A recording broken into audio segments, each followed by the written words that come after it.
आज श्री बृहस्पतिवार व्रत कथा। भारतवर्ष में एक प्रतापी और दानी राजा राज्य करता था। वह नित्य गरीबों और ब्राह्मणों की सहायता करता था। यह बात उसकी रानी को अच्छी नहीं लगती थी। वह न ही गरीबों को दान देती, न ही भगवान का पूजन करती थी, और राजा को भी दान देने से मना किया करती थी।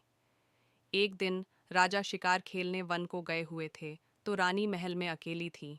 उसी समय बृहस्पति देव साधु वेश में राजा के महल में भिक्षा के लिए गए, और भिक्षा मांगी रानी ने भिक्षा देने से इनकार किया और कहा, हे साधु महाराज, मैं तो दान पुण्य से तंग आ गई हूँ। मेरा पति सारा धन लुटाते रहते हैं। मेरी इच्छा है कि हमारा धन नष्ट हो जाए, फिर न रहेगा, बांस न बजेगी बांसुरी। साधु ने कहा, देवी, तुम तो बड़ी विचित्र हो। धन, संतान तो सभी चाहते हैं, पुत्र और लक्ष्मी तो पापी के घर भी होने चाहिए। यदि तुम्हारे पास अधिक धन है तो भूखों को भोजन दो, प्यासों के लिए प्याऊ बनवाओ, मुसाफिरों के लिए धर्मशालाएं खुलवाओ। जो निर्धन अपनी कुंवारी कन्याओं का विवाह नहीं कर सकते, उनका विवाह करा दो। ऐसे और कई काम हैं जिनके करने से तुम्हारा यश लोक परलोक में फैलेगा। परंतु रानी पर उपदेश का कोई प्रभाव न पड़ा। वह बोली, महाराज, आप मुझे कुछ न समझाएं। मैं ऐसा धन नहीं चाहती जो हर जगह बांटती फिरूं। साधु ने उत्तर दिया, यदि तुम्हारी ऐसी इच्छा है तो तथास्तु। तुम ऐसा करना कि बृहस्पतिवार को घर लीपकर पीली मिट्टी से अपना सिर धोकर स्नान करना, भट्टी चढ़ाकर कपड़े धोना। ऐसा करने से आपका सारा धन नष्ट हो जाएगा। इतना कहकर वह साधु महाराज वहां से आलोप हो गए। साधु के अनुसार कही बातों को पूरा करते हुए रानी को केवल 3 बृहस्पतिवार ही बीते थे कि उसकी समस्त धन संपत्ति नष्ट हो गई। भोजन के लिए राजा का परिवार तरसने लगा। तब एक दिन राजा ने रानी से बोला कि हे रानी, तुम यहीं रहो, मैं दूसरे देश को जाता हूँ, क्योंकि यहाँ पर सभी लोग मुझे जानते हैं। इसलिए मैं कोई छोटा कार्य नहीं कर सकता। ऐसा कहकर राजा परदेश चला गया। वहाँ वह जंगल से लकड़ी काट कर लाता और शहर में बेचता। इस तरह वह अपना जीवन व्यतीत करने लगा। इधर राजा के परदेश जाते ही रानी और दासी दुखी रहने लगीं।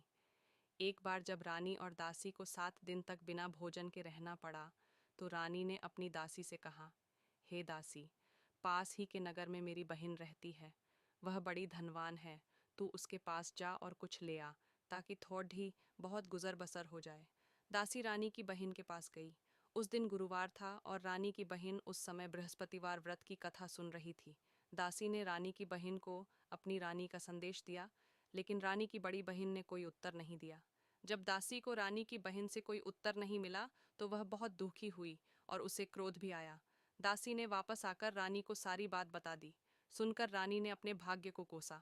उधर रानी की बहन ने सोचा कि मेरी बहन की दासी आई थी, परंतु मैं उससे नहीं बोली। इससे वह बहुत दुखी हुई होगी। कथा सुनकर और पूजन समाप्त करके वह अपनी बहन के घर आई और कहने लगी, हे बहन, मैं बृहस्पतिवार का व्रत कर रही थी। तुम्हारी दासी मेरे घर आई थी, परंतु जब तक कथा होती है तब तक न तो उठते हैं और न ही बोलते हैं, इसलिए मैं नहीं बोली। कहो दासी क्यों गई थी? रानी बोली, बहन, तुमसे क्या छिपाऊं, हमारे घर में खाने तक को अनाज नहीं था। ऐसा कहते कहते रानी की आंखें भर आईं। उसने दासी समेत पिछले 7 दिनों से भूखे रहने तक की बात अपनी बहन को विस्तार पूर्वक सुना दी। रानी की बहन बोली, देखो बहन, भगवान बृहस्पति देव सबकी मनोकामना को पूर्ण करते हैं। देखो, शायद तुम्हारे घर में अनाज रखा हो। पहले तो रानी को विश्वास नहीं हुआ, पर बहन के आग्रह करने पर उसने अपनी दासी को अंदर भेजा, तो उसे सचमुच अनाज से भरा एक घड़ढा मिल गया। यह देखकर दासी को बड़ी हैरानी हुई। दासी रानी से कहने लगी, हे रानी, जब हमको भोजन नहीं मिलता तो हम व्रत ही तो करते हैं, इसलिए क्यों न इनसे व्रत और कथा की विधि पूछ ली जाए, ताकि हम भी व्रत कर सकें। तब रानी ने अपनी बहन से बृहस्पतिवार व्रत के बारे में पूछा। उसकी बहन ने बताया, बृहस्पतिवार के व्रत में चने की दाल और मुनक्का से विष्णु भगवान का केले की जड़ में पूजन करें तथा दीपक जलाएं, व्रत कथा सुने और पीला भोजन ही करें। इससे बृहस्पति देव प्रसन्न होते हैं। व्रत और पूजन विधि बताकर रानी की बहन अपने घर को लौट गई। 7 दिन के बाद जब गुरुवार आया, तो रानी और दासी ने व्रत रखा। घुड़साल में जाकर चना और गुड़ लेकर आईं। फिर उससे केले की जड़ तथा विष्णु भगवान का पूजन किया। अब पीला भोजन कहाँ से आए, इस बात को लेकर दोनों बहुत दुखी थे। चूंकि उन्होंने व्रत रखा था, इसलिए बृहस्पति देव उनसे प्रसन्न थे। इसलिए वे एक साधारण व्यक्ति का रूप धारण कर 2 थालों में सुंदर पीला भोजन दासी को दे गए। भोजन पाकर दासी प्रसन्न हुई और फिर रानी के साथ मिलकर भोजन ग्रहण किया। उसके बाद वे सभी गुरुवार को व्रत और पूजन करने लगी। बृहस्पति भगवान की कृपा से उनके पास फिर से धन संपत्ति आ गई, परंतु रानी फिर से पहले की तरह आलस्य करने लगी। तब दासी बोली, देखो रानी, तुम पहले भी इस प्रकार आलस्य करती थी। तुम्हें धन रखने में कष्ट होता था, इस कारण सभी धन नष्ट हो गया। और अब जब भगवान बृहस्पति की कृपा से धन मिला है तो तुम्हें फिर से आलस्य होता है। रानी को समझाते हुए दासी कहती है कि बड़ी मुसीबतों के बाद हमने यह धन पाया है, इसलिए हमें दान पुण्य करना चाहिए, भूखे मनुष्यों को भोजन कराना चाहिए और धन को शुभ कार्यों में खर्च करना चाहिए, जिससे तुम्हारे कुल का यश बढ़ेगा, स्वर्ग की प्राप्ति होगी और पितृ प्रसन्न होंगे। दासी की बात मानकर रानी अपना धन शुभ कार्यों में खर्च करने लगी, जिससे पूरे नगर में उसका यश फैलने लगा। बृहस्पतिवार व्रत कथा के बाद श्रद्धा के साथ आरती की जानी चाहिए। इसके बाद प्रसाद बांटकर उसे ग्रहण करना चाहिए। एक दिन राजा दुखी होकर जंगल में एक पेड़ के नीचे आसन जमाकर बैठ गया। वह अपनी दशा को याद करके व्याकुल होने लगा। बृहस्पतिवार का दिन था। एकाएक उसने देखा कि निर्जन वन में एक साधु प्रकट हुए। वह साधु वेश में स्वयं बृहस्पति देवता थे। लकड़हारे के सामने आकर बोले, हे लकड़हारे, इस सुनसान जंगल में तू चिंतामग्न क्यों बैठा है? लकड़हारे ने दोनों हाथ जोड़कर प्रणाम किया और उत्तर दिया, महात्मा जी, आप सब कुछ जानते हैं, मैं क्या कहूँ? यह कहकर रोने लगा और साधु को अपनी आत्मकथा सुनाई। महात्मा जी ने कहा, तुम्हारी स्त्री ने बृहस्पति के दिन बृहस्पति भगवान का निरादर किया है, जिसके कारण रुष्ट होकर उन्होंने तुम्हारी यह दशा कर दी। अब तुम चिंता को दूर करके मेरे कहने पर चलो तो तुम्हारे सब कष्ट दूर हो जाएंगे और भगवान पहले से भी अधिक संपत्ति देंगे। तुम बृहस्पति के दिन कथा किया करो, 2 पैसे के चने मुनक्का लाकर उसका प्रसाद बनाओ और शुद्ध जल से लौटे में शक्कर मिलाकर अमृत तैयार करो। कथा के पश्चात अपने सारे परिवार और सुनने वाले प्रेमियों में अमृत व प्रसाद बांटकर आप भी ग्रहण करो। ऐसा करने से भगवान तुम्हारी सब मनोकामनाएं पूरी करेंगे। साधु के ऐसे वचन सुनकर लकड़हारा बोला, हे प्रभु, मुझे लकड़ी बेचकर इतना पैसा नहीं मिलता जिससे भोजन के उपरांत कुछ बचा सकूं। मैंने रात्रि में अपनी स्त्री को व्याकुल देखा है। मेरे पास कुछ भी नहीं जिससे मैं उसकी खबर मंगा सकूं। साधु ने कहा, हे लकड़हारे, तुम किसी बात की चिंता मत करो। बृहस्पति के दिन तुम रोजाना की तरह लकड़ियां लेकर शहर को जाओ। तुमको रोज से दुगुना धन प्राप्त होगा, जिससे तुम भली भांति भोजन कर लोगे तथा बृहस्पति देव की पूजा का सामान भी आ जाएगा। इतना कहकर साधु अंतर ध्यान हो गए। धीरे धीरे समय व्यतीत होने पर फिर वही बृहस्पतिवार का दिन आया। लकड़हारा जंगल से लकड़ी काटकर किसी शहर में बेचने गया। उसे उस दिन और दिन से अधिक पैसा मिला। राजा ने चना गुड़ आदि लाकर गुरुवार का व्रत किया। उस दिन से उसके सभी क्लेश दूर हुए, परंतु जब दोबारा गुरुवार का दिन आया तो बृहस्पतिवार का व्रत करना भूल गया। इस कारण बृहस्पति भगवान नाराज हो गए। उस दिन उस नगर के राजा ने विशाल यज्ञ का आयोजन किया तथा शहर में यह घोषणा करा दी कि कोई भी मनुष्य अपने घर में भोजन न बनावे, न आग जलावे, समस्त जनता मेरे यहाँ भोजन करने आवे। इस आज्ञा को जो न मानेगा उसे फांसी की सजा दी जाएगी। इस तरह की घोषणा संपूर्ण नगर में करवा दी गई। राजा की आज्ञानुसार शहर के सभी लोग भोजन करने गए, लेकिन लकड़हारा कुछ देर से पहुंचा, इसलिए राजा उसको अपने साथ घर लेवा ले गए और ले जाकर भोजन करा रहे थे तो रानी की दृष्टि उस खूंटी पर पड़ी जिस पर उसका हार लटका हुआ था। वह वहां पर दिखाई नहीं दिया। रानी ने निश्चय किया कि मेरा हार इस मनुष्य ने चुरा लिया है। उसी समय सिपाहियों को बुलाकर उसको कारागार में डलवा दिया। जब लकड़हारा कारागार में पड़ गया और बहुत दुखी होकर विचार करने लगा कि न जाने कौन से पूर्व जन्म के कर्म से मुझे यह दुख प्राप्त हुआ है, और उसी साधु को याद करने लगा जो कि जंगल में मिला था। उसी समय तत्काल बृहस्पति देव साधु के रूप में प्रकट हुए और उसकी दशा को देखकर कहने लगे, अरे मूर्ख, तूने बृहस्पति देव की कथा नहीं करी, इस कारण तुझे दुहक प्राप्त हुआ है। अब चिंता मत कर, बृहस्पतिवार के दिन कारागार के दरवाजे पर 4 पैसे पड़े मिलेंगे। उनसे तू बृहस्पति देव की पूजा करना, तेरे सभी कष्ट दूर हो जाएंगे। बृहस्पति के दिन उसे 4 पैसे मिले।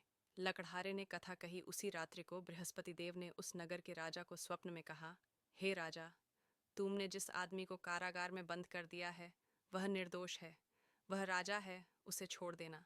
रानी का हार उसी खूंटी पर लटका है। अगर तू ऐसा नहीं करेगा तो मैं तेरे राज्य को नष्ट कर दूंगा। इस तरह रात्रि के स्वप्न को देखकर राजा प्रातःकाल उठा और खूंटी पर हार देखकर लकड़हारे को बुलाकर क्षमा मांगी तथा लकड़हारे को योग्य सुंदर वस्त्र आभूषण देकर विदा कर दिया। बृहस्पति देव की आज्ञानुसार लकड़हारा अपने नगर को चल दिया। राजा जब अपने नगर के निकट पहुंचा तो उसे बड़ा आश्चर्य हुआ। नगर में पहले से अधिक बाग, तालाब, कुएं तथा बहुत सी धर्मशाला, मंदिर आदि बन गई हैं। राजा ने पूछा, ये किसका बाग और धर्मशाला है? तब नगर के सब लोग कहने लगे, यह सब रानी और बांदी के हैं। तो राजा को आश्चर्य हुआ और गुस्सा भी आया। जब रानी ने यह खबर सुनी कि राजा आ रहे हैं तो उन्होंने बांदी से कहा कि हे दासी, देख राजा हमको कितनी बुरी हालत में छोड़ गए थे। हमारी ऐसी हालत देखकर वह लौट न जाए, इसलिए तू दरवाजे पर खड़ी हो जा। आज्ञानुसार दासी दरवाजे पर खड़ी हो गई। राजा आए तो उन्हें अपने साथ लिवा लाई। तब राजा ने क्रोध करके अपनी रानी से पूछा कि यह धन तुम्हें कैसे प्राप्त हुआ है? तब उन्होंने कहा, हमें यह सब धन बृहस्पति देव के इस व्रत के प्रभाव से प्राप्त हुआ है। राजा ने निश्चय किया कि 7 रोज बाद तो सभी बृहस्पति देव का पूजन करते हैं, परंतु मैं प्रतिदिन दिन में 3 बार कहानी तथा रोज व्रत किया करूंगा। अब हर समय राजा के दुपट्टे में चने की दाल बंधी रहती तथा दिन में 3 बार कहानी कहता। एक रोज राजा ने विचार किया कि चलो अपनी बहन के यहाँ हो आवें। इस तरह निश्चय कर राजा घोड़े पर सवार हो अपनी बहन के यहाँ को चलने लगा। मार्ग में उसने देखा कि कुछ आदमी एक मुर्दे को लिए जा रहे हैं। उन्हें रोककर राजा कहने लगा, अरे भाइयों, मेरी बृहस्पति देव की कथा सुन लो। आगे मार्ग में उसे एक किसान खेत में हल चलाता मिला। राजा ने उसे देख और उससे बोले, अरे भैया, तुम मेरी बृहस्पतिवार की कथा सुन लो। किसान बोला, जब तक मैं तेरी कथा सुनूंगा तब तक 4 हरैया जोत लूंगा। जा अपनी कथा किसी और को सुनाना। इस तरह राजा आगे चलने लगा। राजा के हटते ही बैल पछाड़ खाकर गिर गए तथा किसान के पेट में बड़ी जोर का दर्द होने लगा। उस समय उसकी माँ रोटी लेकर आई। उसने जब यह देखा तो अपने पुत्र से सब हाल पूछा और बेटे ने सभी हाल कह दिया। तो बुढ़िया दौड़ी दौड़ी उस घुड़सवार के पास गई और उससे बोली कि मैं तेरी कथा सुनूंगी, तू अपनी कथा मेरे खेत पर चलकर ही कहना। राजा ने बुढ़िया के खेत पर जाकर कथा कही, जिसके सुनते ही वह बैल उठ खड़ हुए तथा किसान के पेट का दर्द भी बंद हो गया। राजा अपनी बहन के घर पहुंचा। बहन ने भाई की खूब मेहमानी की। दूसरे रोज प्रातःकाल राजा जगा तो वह देखने लगा कि सब लोग भोजन कर रहे हैं। राजा ने अपनी बहन से कहा, ऐसा कोई मनुष्य है जिसने भोजन नहीं किया हो? मेरी बृहस्पतिवार की कथा सुन ले। बहन बोली, हे भैया, यह देश ऐसा ही है कि पहले यहाँ लोग भोजन करते हैं, बाद में अन्य काम करते हैं। अगर कोई पड़ोस में हो तो देख आऊं।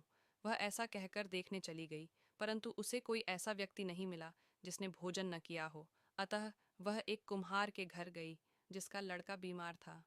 उसे मालूम हुआ कि उनके यहाँ 3 रोज से किसी ने भोजन नहीं किया है। रानी ने अपने भाई की कथा सुनने के लिए कुम्हार से कहा। वह तैयार हो गया। राजा ने जाकर बृहस्पतिवार की कथा कही, जिसको सुनकर उसका लड़का ठीक हो गया। अब तो राजा की प्रशंसा होने लगी। एक रोज राजा ने अपनी बहन से कहा कि हे बहन, हम अपने घर को जाएंगे, तुम भी तैयार हो जाओ। राजा की बहन ने अपनी सास से कहा।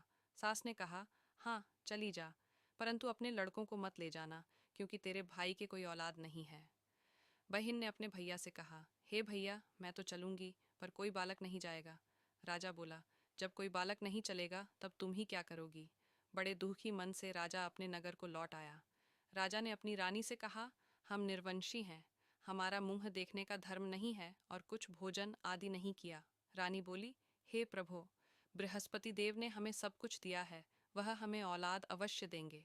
उसी रात को बृहस्पति देव ने राजा से स्वप्न में कहा, हे राजा, उठ, सभी सोच त्याग दे, तेरी रानी गर्भ से है। राजा की यह बात सुनकर बड़ी खुशी हुई। 9वें महीने में उसके गर्भ से एक सुंदर पुत्र पैदा हुआ। तब राजा बोला, हे रानी, स्त्री बिना भोजन के रह सकती है, पर बिना कहे नहीं रह सकती। जब मेरी बहन आवे तुम मुझसे कुछ कहना मत। रानी ने सुनकर हाँ कर दिया।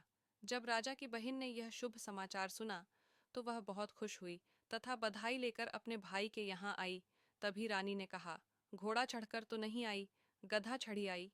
राजा की बहन बोली, भाभी, मैं इस प्रकार न कहती तो तुम्हें औलाद कैसे मिलती? बृहस्पति देव ऐसे ही हैं, जैसी जिसके मन में कामनाएं हैं, सभी को पूर्ण करते हैं। जो सदा भावना पूर्वक बृहस्पतिवार का व्रत करता है एवं कथा पढ़ता है अथवा सुनता है, दूसरों को सुनाता है, बृहस्पति देव उसकी सभी मनोकामना पूर्ण करते हैं। बोलो बृहस्पति देव की जय। भगवान विष्णु की जय।